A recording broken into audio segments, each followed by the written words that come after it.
Dear student, Nernst के पास paper discussion series में एक और इम्पॉर्टेंट लेक्चर आज का हम करने जा रहे हैं। आप लोग ये देखें कि बहुत सारे स्टूडेंट्स का अपकमिंग नस्ट का टेस्ट है, नस्ट सीरीज 3 का, और सीरीज 3 के क्वेश्चन में डिस्कस भी करो। हमेशा की तरह क्वेश्चन डिस्कस करने का मतलब ये कि आपको शॉर्टकट ट्रिक्स बताए जाएं और आपको ट्रेन किया जाए कि आपने किस तरीके से क्वेश्चंस को हैंडल करना है अपने टेस्ट के अंदर, right.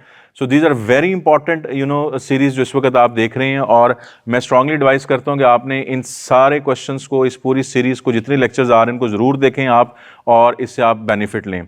So let's see the very first question we are having. Limit का क्वेश्चन आ गया। हमेशा बताता हूं कि लिमिट वाले क्वेश्चन में सबसे पहला काम, अब आप समझ चुके हुए हैं कि डायरेक्ट लिमिट अप्लाई करना होता है।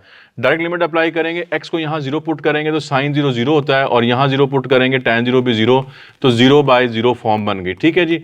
अब 0/0 फॉर्म के लिए आपको ट्रिक बताता होता हूं, वो है डिफरेंशिएशन का। फिर से यहाँ ट्रिक अप्लाई कर दें तो आपको ट्रिक अब तक तो याद हो चुका है, आप अप्लाई भी करते हैं। वो ये है कि न्यूमरेटर को डिफरेंशिएट करें सेपरेटली और डिनोमिनेटर को डिफरेंशिएट करें separately. So let's do that.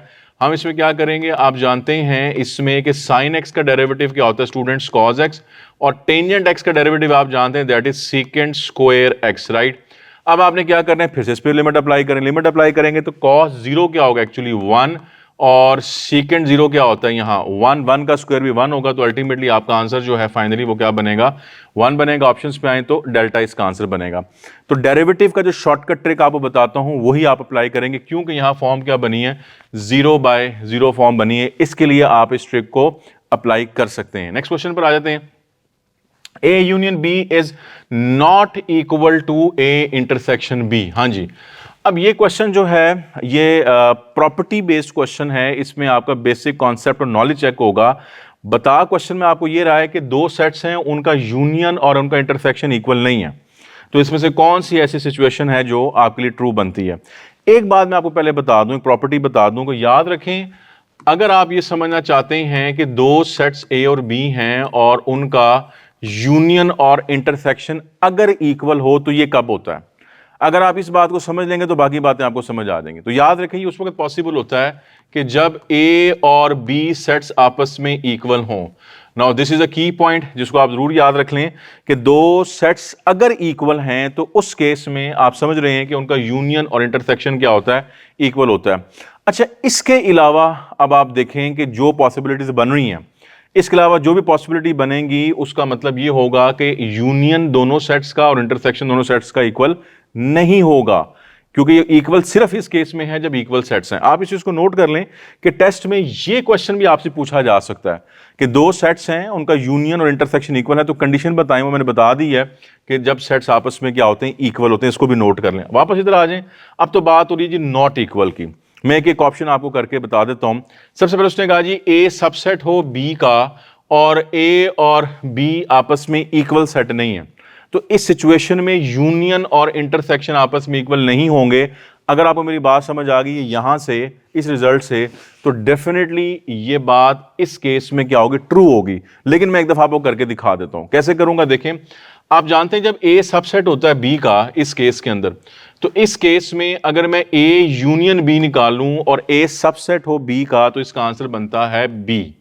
और अगर मैं ए इंटरसेक्शन बी निकालूं, केस कौन सा है, ये वाला, ए सबसेट है बी का, तो ए सबसेट है बी का अगर आप इंटरसेक्शन निकालेंगे तो आपका आंसर क्या बनता है, ए। अब आप खुद फैसला कर लें कि इस केस के अंदर यूनियन का आंसर बी है, इंटरसेक्शन का आंसर ए है, और ए और बी यहां पर बताए भी हुए हैं कि आपस में इक्वल नहीं है। सो दिस मींस कि आपको नजर आ रहा है कि ये जो केस है ये इसको क्या कर रहा है, ट्रू कर रहा है, यानी यहां पर यूनियन इंटरसेक्शन आपस में इक्वल नहीं होंगे। चलें बीटा ऑप्शन को भी देख लेते हैं। बीटा ऑप्शन में कहता है बी सबसेट है ए का।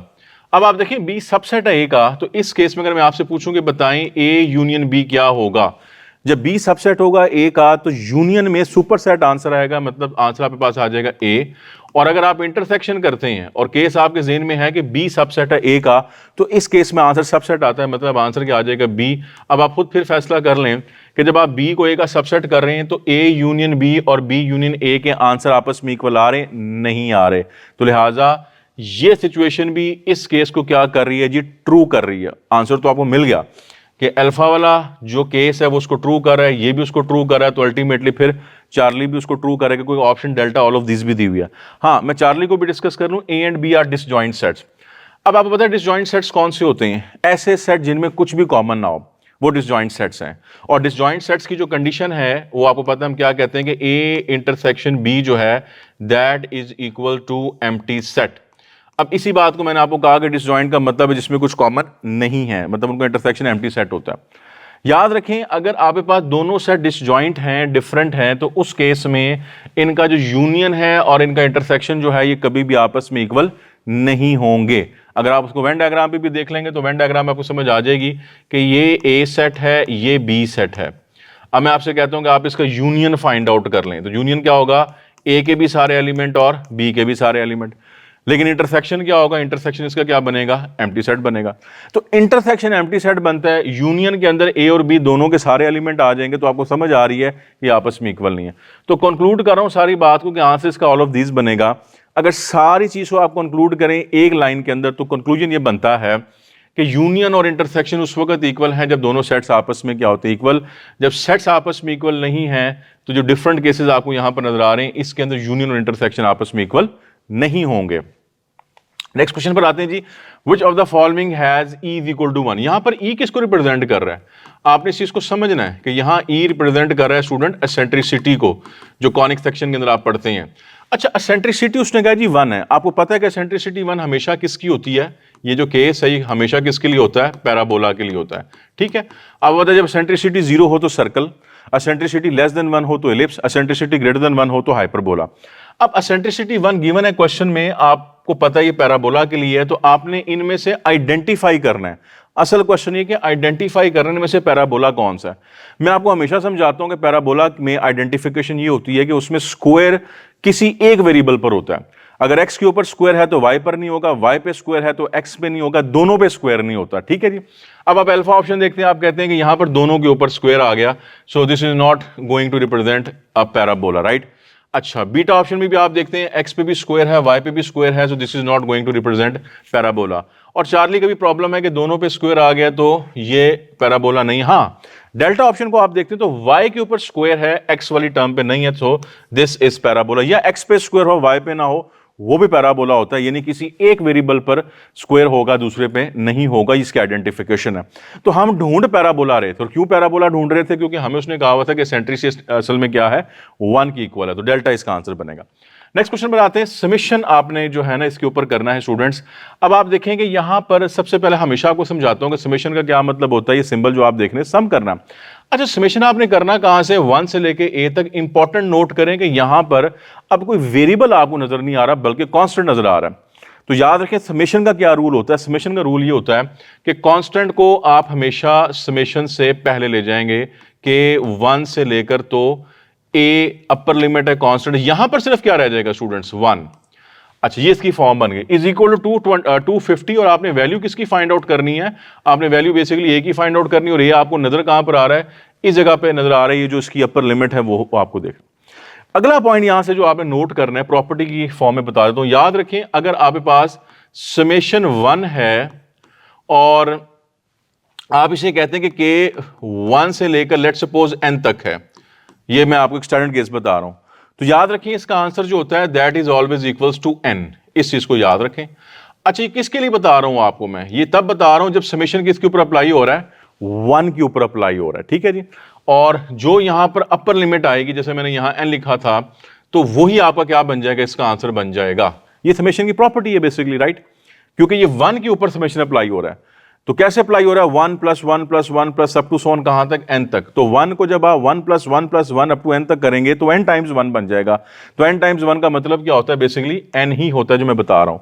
इसी बात अगर आप यहां पर ले आएंगे तो यहां पर क्या बनेगा, 25 और 1 के ऊपर समेशन है, और आपने कहां तक सम करना है, a कोई भी कांस्टेंट है, तो a टाइम्स 1 हो जाएगा। a टाइम्स 1 का मतलब क्या होगा, बेसिकली आपने यहां पर a लिख देना है, एंड दैट्स ऑल। अब आप देखें यहां से a आपने फाइंड आउट करना है, तो उसका आंसर क्या बन जाएगा, 10। ऑप्शन में जाएंगे तो डेल्टा इसका आंसर बन रहा है। असल बात जो आपको बतानी थी इस क्वेश्चन में वो ये थी कि समेशन 1 को आपने कैसे हैंडल करना है, और वो मैंने आपको इस प्रॉपर्टी के साथ भी बता दिया और यहां पर क्वेश्चन भी कर दिया।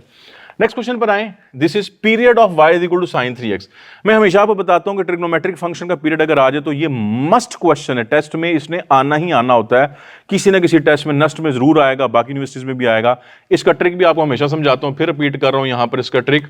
मैं ये कहता हूं कि पीरियड के लिए सबसे पहले देखें कि यहां पर फंक्शन कौन सा यूज हुआ है, साइन।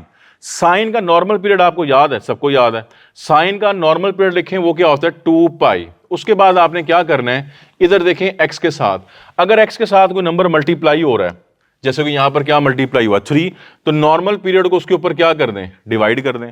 और अगर x यहां किसी नंबर पे डिवाइड हो रहा है तो नॉर्मल पीरियड को यहां क्या कर देंगे, मल्टीप्लाई। ये इसका ट्रिक है, आपका आंसर आ गया।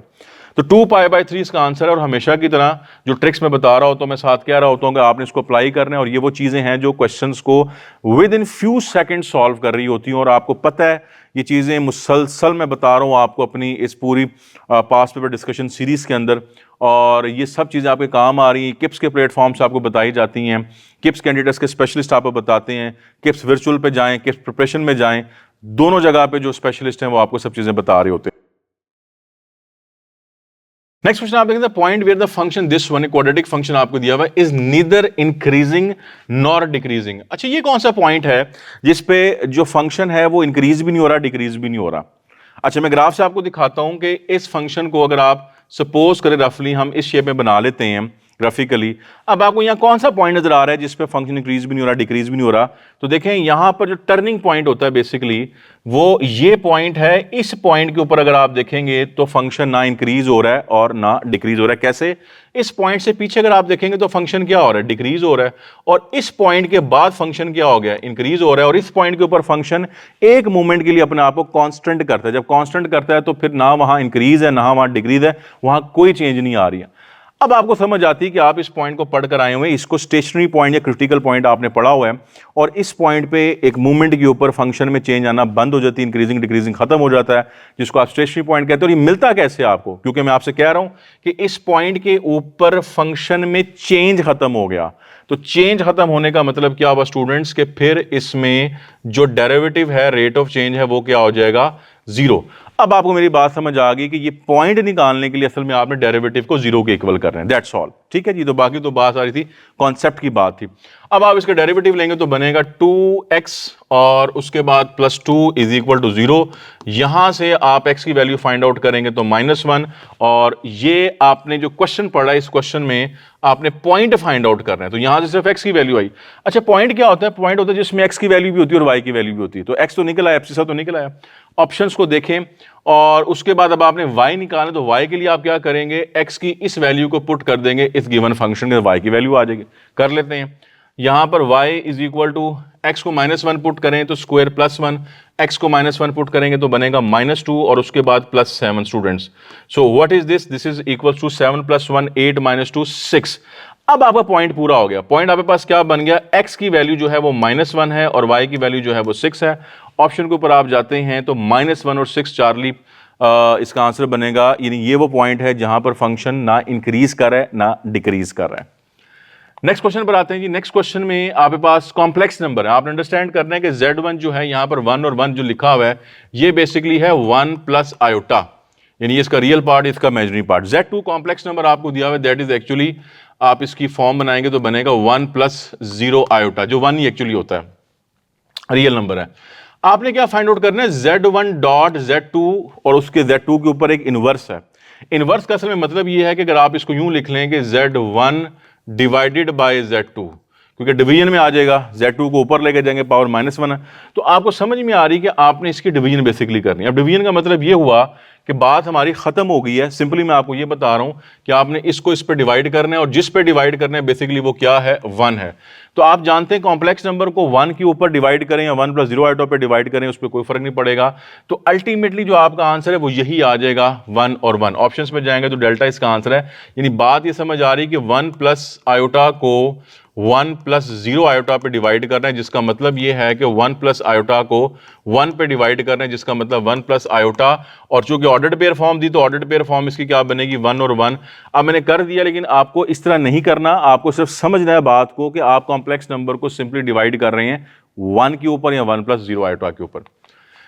नेक्स्ट क्वेश्चन में आए, डेरिवेटिव लेना है। अब डिफरेंशिएशन में आप कॉशन थ्योरम यूज करेंगे, और जो बेसिक डेफिनेशन है वही आप अप्लाई करें इसके ऊपर। बेसिक डेफिनेशन क्या कहती है कि डिनोमिनेटर वाले जो फंक्शन है उसका आप क्या कर रहे होंगे, स्क्वायर, डिनोमिनेटर वाला फंक्शन एज इट इज, और न्यूमरेटर का जो फंक्शन है उसका डेरिवेटिव, एक्स का डेरिवेटिव 1, न्यूमरेटर का फंक्शन एज इट इज और डिनोमिनेटर वाले का डेरिवेटिव लें तो log x का डेरिवेटिव क्या बनेगा, 1/x। तो ये सिंपल इसकी डिफरेंशिएशन है। अब आप सिंप्लीफाई कर लें इसको तो बनेगा ये basically log of x minus ये कैंसिल हो गया 1 divided by log of x और इसका होल स्क्वायर। ऑप्शंस पे आ जाएं तो आप बस अल्फा ऑप्शन इसका आंसर बन रही है। नेक्स्ट क्वेश्चन पर आते हैं जी, प्रोबेबिलिटी ऑफ प्राइम नंबर। आप जानते हैं प्राइम नंबर क्या होता है, ऐसा नंबर जो खुद पे और 1 पे डिविजिबल हो उसे आप प्राइम नंबर कहते हैं। इसको मैथमेटिकल फॉर्म देंगे तो एक ऐसा नंबर जिसके 2 डिस्टिंक्ट फैक्टर्स हों उसको प्राइम नंबर कहते हैं। 2 डिस्टिंक्ट फैक्टर्स हों इसको आप प्राइम नंबर कह रहे होते हैं, ठीक है जी। अब आपने बताना ये कि probability of a prime number in the first 50 natural numbers. मैं हमेशा बताता हूं कि प्रोबेबिलिटी में 2 बातें चाहिए, फेवरेबल आउटकम और पॉसिबल आउटकम। अब चूंकि उसने बात की है in the first 50 natural numbers की, तो आपका जो पॉसिबल आउटकम है स्टूडेंट वो तो बड़ा ही आसान हो गया, और वो क्या है, 50 हो गया, ठीक है जी। 50 नेचुरल नंबर्स की बात कर रहा है, फर्स्ट 50 नेचुरल नंबर। अब उसमें फेवरेबल आउटकम कौन से, फेवरेबल आउटकम है जो प्राइम नंबर बनते हैं। अच्छा, ये अब आपको एक लिस्ट में बना देता हूं ताकि आपको पता तो है, लेकिन एक दफा इसको रिव्यू कर लेते हैं। फर्स्ट 50 में जो पहला प्राइम नंबर है वो कौन सा बनता है स्टूडेंट, 2, उसके बाद 3, फिर उसके बाद 5, फिर 7, फिर 11, 13, 17, 19, और उसके बाद 23, और उसके बाद यहां लिख लेते हैं 29, और उसके बाद 31, और उसके बाद आप देखें तो 37, उसके बाद 41, and then you have 43, then you have 47। अच्छा, अब इसे काउंट कर लें। जब आप काउंट कर लेंगे तो 1 2 3 4 5 6 7 8 9 10 11 12 13 14 15, यानी फर्स्ट 50 नेचुरल नंबर्स में जो प्राइम नंबर आप वैसे भी याद कर लें वो 15 होते हैं। मैंने आपको लिस्ट भी बनाकर दिखा दी है। ये आपके फेवरेबल आउटकम है, तो 15/50 ये इसका आंसर बनेगा। कैंसिलेशन कर लेते हैं तो बन जाएगा 3/10। ऑप्शंस में देख लेते हैं तो बीटा इसका आंसर बनेगा। नेक्स्ट क्वेश्चन देखें, समेशन आपने निकालना है के स्क्वायर, और के कहां से शुरू हो रहा है, 4 से लेके खत्म कहां पर, 10। एक आप रिजल्ट रिकॉल करें, आप पढ़ चुके हुए हैं, और वो रिजल्ट आपके पास ये था कि समेशन आप करें अगर के स्क्वायर का, और के आप लें 1 से लेकर, तो लेट्स सपोज अगर n तक कर लें, ठीक है जी, n नेचुरल नंबर। अगर आपको याद है कि इसको आपने कैसे पढ़ा हुआ है, sum of square of first n natural numbers, ठीक है जी। अब sum of square of first n natural number जो हैं उसका जो रिजल्ट अगर आपने याद किया, that is actually n into n plus 1 2n+1/6। आपको याद है ये इसका रिजल्ट है स्क्वायर के फॉर्म में। अब जो क्वेश्चन यहां पर हम देख रहे हैं उस क्वेश्चन में वो कहता है कि 4 से शुरू करें और 10 पे खत्म करें। हम एक काम कर लेते हैं, हम इसको शुरू करते हैं इस तरह से कि आपके पास समेशन, और आपके 1 से शुरू करें और 10 पे खत्म करें। अब आप नोट कर रहे हैं कि एक्चुअली जो है शुरू 4 पे करके 10 पे खत्म करना था, लेकिन मैं शुरू कहां से कर रहा हूं, 1 पर खत्म, वहीं पर कर रहा हूं 10 पे। मेरा एंडिंग पॉइंट सेम है लेकिन इनिशियल पॉइंट मैंने चेंज कर दिया। अच्छा, अभी जो आपको मैंने रिजल्ट बताया ये ऊपर लिखा हुआ है, इस रिजल्ट के मुताबिक अगर आप इसको करेंगे तो 10 तक आप जा रहे हैं, यानी sum of square of first 10 natural numbers find out करना जा रहे हैं। तो जहां जहां n है वहां वहां क्या करेंगे, 10 पुट कर देंगे। आप यहां 10 पुट कर लें, यहां 10 प्लस 1 11 लिख रहा हूं, यहां 10 पुट करेंगे, 2 10 20 प्लस 1 21 और डिवाइडेड बाय 6। आपने नोट किया ये मैंने क्या निकाला है, ये मैंने 1 से शुरू करके तो 10 तक निकाले हैं, यानी sum of square of first 10 natural number. Actually मुझे क्या करना था, मुझे शुरू करना था 4 के ऊपर। इसका मतलब ये हुआ कि कुछ सम ऐसा है जो मैंने एक्स्ट्रा इसमें ऐड कर लिया है, वो जो एक्स्ट्रा ऐड किया उसको मैं सब्ट्रैक्ट कर देता हूं। अब सब्ट्रैक्ट में कैसे करूंगा कि आपको समझ आ रही है कि इसमें से हमने क्या एक्स्ट्रा एलिमेंट्स लिए हैं। मैं माइनस कर रहा हूं 1 का स्क्वायर प्लस 2 का स्क्वायर प्लस 3 का स्क्वायर, या ये स्क्वायर ऐसे हैं जो हमने इसमें एक्स्ट्रा ऐड कर दिए थे। अगर आप इसमें से एक्स्ट्रा ये माइनस कर दें 1 से लेकर 10 में, तो बाकी अल्टीमेटली कौन से बचेंगे, 4 स्क्वायर से लेकर 10 स्क्वायर तक, जो कि एक्चुअली क्वेश्चन में आपकी रिक्वायरमेंट थी। कर लेते हैं इसको सॉल्व। अब आप इसको सॉल्व करेंगे तो ये बनेगा 3 2 और 3 7 और 2 1 2 5 5 into 11 55 into 7 बन जाएगा 385, राइट। इसको आप फिंगर टिप्स पे कैलकुलेट कर लें, 9 + 4 13 + 1 14। तो अल्टीमेटली आपने क्या करना स्टूडेंट, 385 में से 14 को आपने माइनस कर लेना, ठीक है जी। सो 371। अब आप ऑप्शन में जाएंगे तो 40 का आंसर बन रहा होगा। तो आपने थोड़ा स्मार्टली प्ले करना है इस क्वेश्चन में। स्मार्टली ऐसे प्ले किया है कि हम शुरू 1 से लेकर 10 तक ही कर रहे हैं, लेकिन बाद में जो हमने एडिशन किया हुआ है उसको हम उसमें से सब्ट्रैक्शन कर देंगे। नेक्स्ट क्वेश्चन पर आ जाएंगे। Next 3 vertices of parallelogram A B C D are, A B C 3 vertices आपको दिए हुए, then the fourth vertex will be, आपने फोर्थ वर्टेक्स फाइंड आउट करना है। ये बहुत दफा टेस्ट में क्वेश्चन रिपीट होता रहता है। इसमें आप कैसे करते हैं कि एक पैरेललोग्राम है, मैं इसको ड्रॉ करके आपको दिखा देता हूं। इस पैरेललोग्राम में ए पॉइंट आपको दिया हुआ है, बी पॉइंट है, सी पॉइंट है और डी पॉइंट है। मैं ये कहता हूं कि डी पॉइंट एक्स और वाई है, जो एक्चुअली स्टूडेंट्स आपने क्या करना है, फाइंड आउट करना है। जबकि बाकी सारे जो पॉइंट आप देख रहे हैं, ए 1 और 1 गिवन है, बी जो है 6 और 1 ये गिवन है, और सी जो है वो 6 और 4 ये आपको गिवन है यहां पर। अच्छा, इसको कैसे करते हैं? एक प्रॉपर्टी में हमेशा बताता हूं इस क्वेश्चन को करने के लिए। प्रॉपर्टी आपको पता है कि diagonals of parallelogram bisect each other. This is very important, आप इसको लिख लें, याद रखें कि डायगोनल्स, अब ये डायगोनल है ए से लेकर सी तक, और एक ये डायगोनल है डी से लेकर बी तक। तो बोल में क्या आ रहा हूं कि diagonals of parallelogram bisect each other. Bisect का मतलब होता है कट इनटू 2 इक्वल पार्ट्स। इससे आपको समझ आती है कि ये डायगोनल इसको कट कर रहा है और ये डायगोनल इसे कट कर रहा है। तो अल्टीमेटली जो इनका पॉइंट ऑफ इंटरसेक्शन है स्टूडेंट्स, ये जो पॉइंट ऑफ इंटरसेक्शन है, ये पॉइंट ऑफ बाइसेक्शन है। तो पॉइंट ऑफ बाइसेक्शन का मतलब क्या होता है? Mid point. तो इससे रिजल्ट ये निकलेगा कि ये जो मिड पॉइंट आप देख रहे हैं, इस डायगोनल ए सी का और इस डायगोनल बी डी का, इन दोनों के मिड पॉइंट फिर क्या है? सेम है, क्योंकि बाइसेक्ट करेंगे दूसरे को। हम क्या करते हैं, दोनों का मिड पॉइंट निकाल के उसको इक्वेट कर लेते हैं, राइट। अब आप देखिए, इस डायगोनल का मिड पॉइंट निकालने ए सी का, तो मिड पॉइंट निकालने का फॉर्मूला पता है, दोनों के एक्स कोऑर्डिनेट प्लस किए, 2 पे डिवाइड किए, वाई कोऑर्डिनेट प्लस किए और 2 पे डिवाइड कर दिया। अब इसी तरह हम कैलकुलेशंस में करने जा रहे हैं। दोनों के एक्स प्लस करेंगे तो क्या बनेगा स्टूडेंट्स? 1 + 6 7, और ये बनेगा 7/2, और y प्लस करेंगे तो 1 + 4 यानी 5/2। अब आप देखिए मैंने क्या कैलकुलेट किया, मिड पॉइंट निकाला है इस डायगोनल AC का, फिर आप मिड पॉइंट निकालें डायगोनल BD का। तो उसी तरह करें, x में x प्लस कर लें और 2 पे डिवाइड कर लें, y में y प्लस कर लें और 2 पे डिवाइड कर लें, और इन दोनों मिड पॉइंट्स को स्टूडेंट्स हमने क्या करना है? इक्वेट करना है, क्योंकि अभी मैंने आपको प्रॉपर्टी बताई है कि ये बाइसेक्शन हो रही है यहां पर। अच्छा, अब आप क्या करेंगे? अब आप x कोऑर्डिनेट को x कोऑर्डिनेट के इक्वल करें। जब इक्वल करेंगे 2 और 2 कैंसिल हो जाएंगे, तो अल्टीमेटली 7 = x + 6 लिख रहा हूं। फिर y कोऑर्डिनेट्स को इक्वल कर लें। जब आप इन्हें इक्वल करेंगे, 2 और 2 डिनोमिनेटर में कैंसिल हो जाएगा, तो बेसिकली 5 = y + 1। तो यहीं से आपका आंसर आ जाएगा कि x = 1 आ जाएगा और y = 4 आ जाएगा। ऑप्शंस के ऊपर आ जाए तो आपके पास डेल्टा इसका आंसर बन रहा है, क्योंकि x पहले लिखा जाएगा, y बाद में चौथा इसका वर्टेक्स बनेगा। तो जब भी ऐसा क्वेश्चन आए, आप इस प्रॉपर्टी को यूज कर लें जो मैंने बताई है, diagonals of parallelogram bisect each other, right. Next question पर आते हैं जी। नेक्स्ट क्वेश्चन में you have to find this integration. अब डेफिनेट इंटीग्रेशन आपको दी हुई है, एक्स स्क्वायर को आप इंटीग्रेट कर लें। आप सब जानते हैं एक्स स्क्वायर की इंटीग्रेशन क्या होती है? x³ / 3, राइट, और लिमिट इसके ऊपर आ जाएंगे 2 से लेकर 4 तक।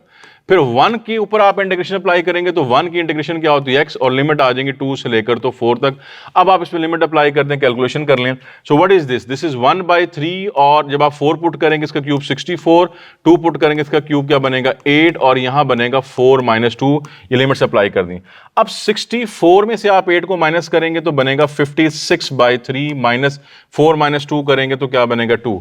अब आप इसको सिंप्लीफाई करने के लिए जाएंगे तो बेसिकली आपके पास क्या बनेगा? 656 - 650, और ये बनेगा 50/3। ऑप्शन पे आएंगे तो अल्फा इसका आंसर है। तो सिंपली आपने क्या करना है? डेफिनेट इंटीग्रेशन करके सिर्फ उसमें लिमिट्स अप्लाई करनी है। नेक्स्ट क्वेश्चन आप देखें, ए सेट आपको दिया हुआ है ABCD, बी सेट आपको दिया 1 2 3 4, और एफ एक फंक्शन है, टेबुलर फॉर्म में आपको दिया हुआ है, ठीक है जी। अब ऑप्शंस क्या कह रही हैं? ऑप्शन ये कह रही हैं कि ये बाइजेक्टिव फंक्शन है, इनटू है, ऑनटू है कि नॉट अ फंक्शन है। ये 4 बातें जिसका आपने एनालिसिस करना है। मैं चारों को आपको करके देता हूं। सबसे पहली बात ये है कि आप पढ़ चुके हुए हैं बेसिक लेवल के ऊपर कि ये जो ऑर्डर्ड पेयर हैं, इनका जो फर्स्ट एलिमेंट है, जिसको आप डोमेन भी पढ़ते होते हैं, इस फर्स्ट एलिमेंट में कोई रेपिटेशन नहीं होनी चाहिए, कोई 2 एलिमेंट एक जैसे नहीं होने चाहिए। ये आप पढ़ चुके हैं। तो आप यहां पर देखें कि इसका जो फर्स्ट एलिमेंट है ABCD, इनमें कोई रेपिटेशन नहीं है, कोई एक जैसे नहीं है। एक बात तो ये होगी। दूसरी बात, आप समझते हैं कि जो फर्स्ट एलिमेंट है ABCD, ये फर्स्ट सेट को जाहिर है उसको बिलोंग करने चाहिए, उसके इक्वल होने चाहिए। अब आप देखें यहां पर जो फर्स्ट एलिमेंट है ABCD, ये फर्स्ट सेट जो A है ये उसके इक्वल भी आ रहे हैं। तो इसका मतलब कि बात हमारी जो फंक्शन होने के लिए जरूरी है वो पूरी है। तो ये जो ऑप्शन नॉट अ फंक्शन है, ये तो फिर हम इसे डिसएग्री करेंगे। क्योंकि दोनों बातें नहीं हो रही। इन दोनों बातों से मतलब ये कि एक तो फर्स्ट एलिमेंट में कोई रेपिटेशन नहीं है, और दूसरी बात है कि जो फर्स्ट एलिमेंट्स हैं वो आपके फर्स्ट सेट के अंदर हैं मौजूद, वो उसके इक्वल जा रहे हैं, लिहाजा नॉट अ फंक्शन तो हो, ये फंक्शन बन गया, इसका मतलब ये।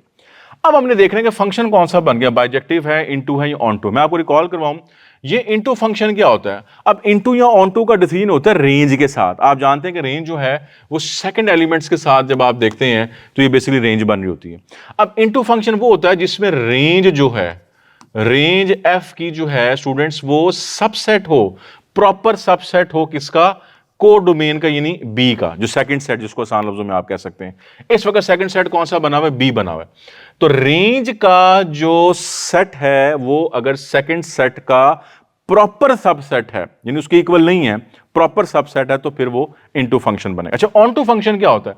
ऑन टू फंक्शन ये बनता है कि अगर यही रेंज जो है, रेंज ऑफ फंक्शन, ये सेकंड सेट के इक्वल आ जाए तो फिर ये ऑन टू फंक्शन बन जाता है। ऑन टू को सर्जेक्टिव भी कहते हैं, आपको पता है। अच्छा, बाइजेक्टिव क्या होता है? बाइजेक्टिव वो होता है कि जो दो बातें पूरी करेगा। पहली बात, उसके अंदर 1 1 होना चाहिए, और दूसरी बात में प्लस लगा रहा हूं, दूसरी बात ये कि वो ऑन टू होना चाहिए। ऑन टू फंक्शन यानी जिसको सर्जेक्टिव भी कहते हैं। अब जब ये दो बातें पूरी हो जाएंगी कि वो 1 1 भी हो, ऑन टू हो, तो फिर उसको आप कहते हैं बाइजेक्टिव फंक्शन। ठीक है जी। अब ये होगी बेसिक डेफिनेशन। अब आपने क्या करना है, अब आपने एनालिसिस करना है क्वेश्चन के ऊपर। तो क्वेश्चन में सबसे पहले काम स्टूडेंट में क्या करने जा रहा हूं, मैं रेंज लिखने जा रहा हूं, क्योंकि आपको समझ आ गई है कि रेंज इज इंपॉर्टेंट इसमें डिसीजन करने के लिए। अच्छा, रेंज में बता चुका हूं आपको कि रेंज क्या होती है। ये बेसिकली सेकंड एलिमेंट्स का सेट है। अब सेकंड एलिमेंट आप देखें, ये 1 है, ये 1 है, ये 2 है, 3 है, इन्हें इकट्ठा करके लिखेंगे तो क्या बनेगी, 1 2 3, ये रेंज आ गई। अब आप सोचें कि इस रेंज का कंपैरिजन आपने किसके साथ करना है, बी के साथ। दोनों केसेस में ये जो रेंज है ये बी के इक्वल आ रही है, यहां पर देखें आप, नहीं, इक्वल नहीं आ रही। क्या ये रेंज इस बी का प्रॉपर सबसेट है? बिल्कुल है। आपको नजर आ रहा है कि जो 1 2 3 होता है, यानी all the elements are present B, तो ये मैं लिख रहा हूं कि सबसेट है, यहां पर प्रॉपर सबसेट है किसका, बी का, राइट। अब ये जो केस आप देख रहे हैं, ये केस किसको रिप्रेजेंट कर रहा है, ये इनटू फंक्शन को रिप्रेजेंट कर रहा है, यानी यहां पर इसका आंसर क्या बनेगा, बीटा। ऑन टू ये बना नहीं। अब चूंकि ये ऑन टू नहीं बना तो फिर मैं बाइजेक्टिव पे भी नहीं जा रहा, क्योंकि बाइजेक्टिव के लिए जरूरी चीज क्या है, ऑन टू होना। अगर ये ऑन टू होता तो फिर जाहिर है मैं बाइजेक्टिव को भी जाके देखता, और बाइजेक्टिव में हम क्या देखते कि हम 1 1 को चेक कर रहे होते। तो फिलहाल तो ये इनटू बन गया, लिहाजा बात आपको समझ आ गई। ठीक है जी, this is also an important question. Next question पर आते हैं जी। नेक्स्ट क्वेश्चन में alpha beta are the roots of the equation this, ये इक्वेशन है, तो आपने क्या करना है, then equation with roots 1 over alpha 1 over beta, ये आपने इक्वेशन बनानी है। सबसे पहली बात तो आपकी ये होनी चाहिए इस क्वेश्चन में कि राइट हैंड साइड के ऊपर देखा करें, ये अक्सर आपको ट्रैप कर लेता है। राइट हैंड साइड पे 1 लिखा हुआ, 0 नहीं लिखा हुआ। तो क्वाड्रेटिक इक्वेशन अपनी स्टैंडर्ड फॉर्म में होनी चाहिए, राइट हैंड साइड पे 0 होना चाहिए। उसके लिए आप क्या करेंगे, इस 1 को यहां शिफ्ट करें, तो पहला काम तो ये बन गया कि 3x² माइनस 2x, और जब आप 1 को यहां लाके माइनस करेंगे, 2 माइनस 1 क्या बनेगा, 1। सो सबसे पहला काम तो ये करना है कि राइट हैंड साइड पे इसमें 0 बनाएं। अगली बात आपको समझ आ गई कि ये जो इक्वेशन है इसके रूट्स क्या हैं, अल्फा और बीटा, और आपने कौन सी इक्वेशन बनानी है, 1 ओवर अल्फा और 1 ओवर बीटा वाली। अब इसका पूरा एक प्रोसीजर है, आप सम ऑफ रूट्स निकालें, प्रोडक्ट ऑफ रूट्स निकालें, फिर x² minus SX plus p में पुट करें। मैं वो काम नहीं कर रहा, ठीक है। हम यहां पर क्या करने जा रहे हैं, हम ट्रिक यूज करने जा रहे हैं, शॉर्टकट यूज करने जा रहे हैं कि अगर आपने इक्वेशन बनानी है 1 ओवर अल्फा 1 ओवर बीटा। अच्छा, आप इसको समझें कि 1 ओवर अल्फा 1 ओवर बीटा का मतलब क्या होगा कि इनके रेसिप्रोकल्स हो गए हैं, इनके रेसिप्रोकल हो गए, ठीक है। इस केस में ट्रिक इसका ये बनता है कि जो गिवन इक्वेशन आपके पास ये वाली, इस गिवन इक्वेशन में जो लीडिंग कोएफिशिएंट है और जो कांस्टेंट है, इन दोनों की पोजीशंस को इंटरचेंज कर दें, रिप्लेस कर दें एक दूसरे के साथ, बस आपका आंसर आ जाएगा।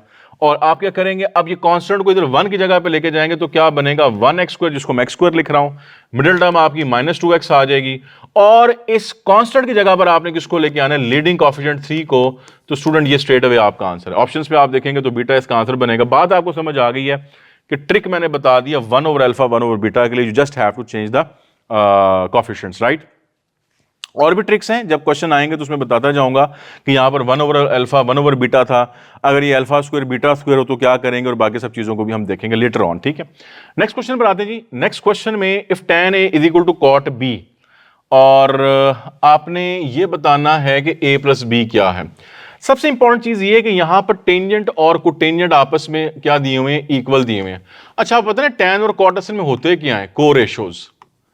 टेंजेंट और कोटेंजेंट स्टूडेंट्स क्या है, को रेशोज, ठीक है।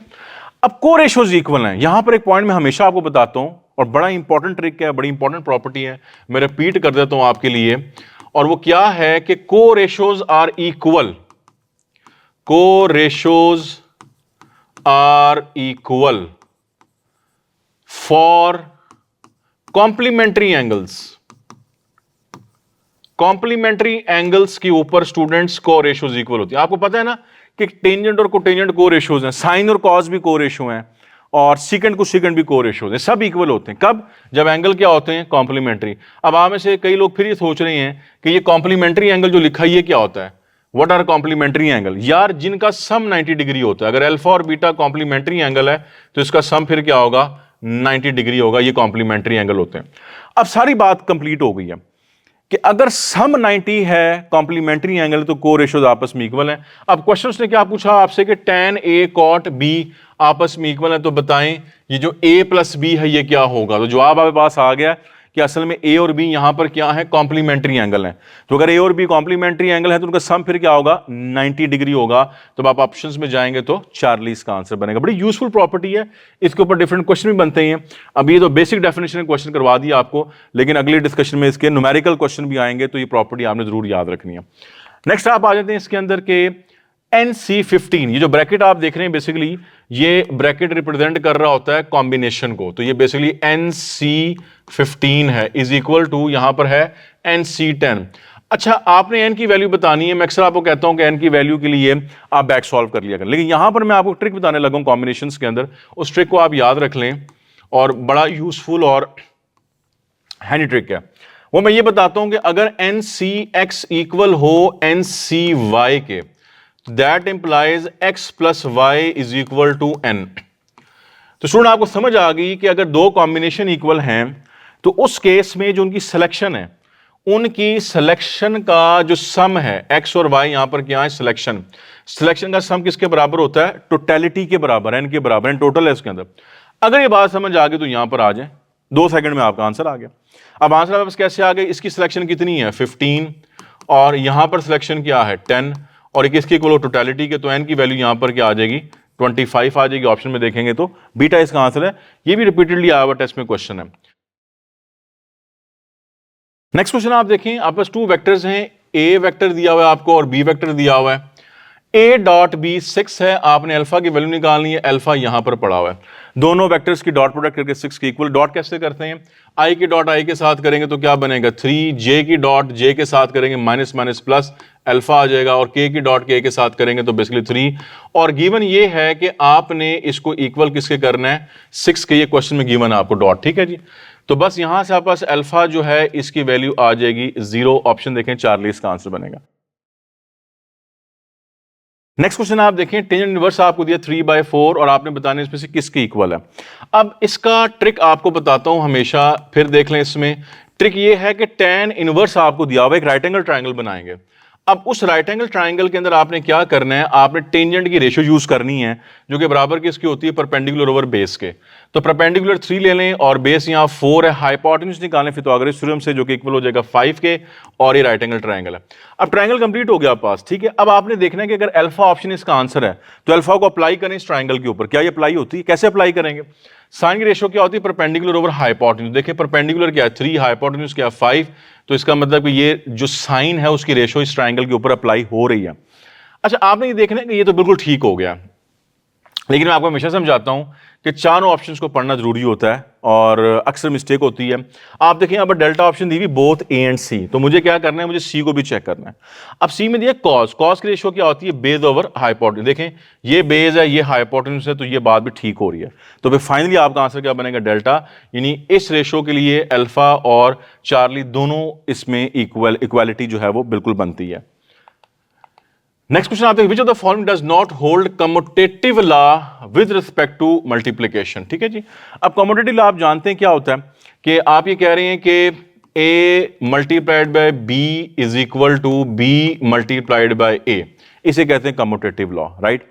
नेचुरल नंबर के अंदर कम्यूटेटिव लॉ होल्ड करता है, दो नेचुरल नंबर्स हैं 2 और 3, आप 2 को 3 से मल्टीप्लाई करें या आप 3 को 2 से मल्टीप्लाई करें, दोनों सूरतों में ये क्या होंगे, इक्वल होंगे, जाहिर है।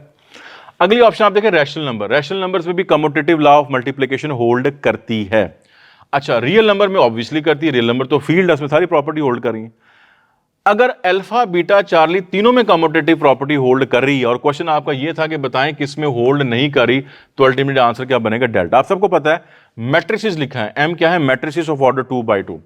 आप सब जानते हैं कि मैट्रिसेस में generally commutative law of multiplication जो है वो होल्ड नहीं कर रहा होता, जनरली ये होल्ड नहीं करता। और जनरली का मतलब आप समझते हैं कि एक्सेप्शनली जो है ये होल्ड कर सकता है, तो फिर डेल्टा आपका आंसर बनेगा कि इसमें ये commutative law of multiplication hold नहीं करता। अब आप स्टूडेंट देखिए पूरी डिस्कशन आपकी यहां पर कंप्लीट होती है, और हमेशा की तरह जैसे मैं आपसे कहता हूं ये सारे क्वेश्चन अच्छी तरीके से आपने कर लिए हैं, देख लिए हैं। इसके बाद नेक्स्ट जो हमारा जो इसमें लेक्चर आएगा उसमें भी आपने अच्छे तरीके से जो है सारे क्वेश्चन कर लेने, मतलब मेरी बात के कनेक्टेड रहें और इन क्वेश्चन को अच्छे से प्रैक्टिस करें। ये सारी चीज़ें आपको आपके मेन टेस्ट में इंशाल्लाह ज़रूर सपोर्ट करेंगी।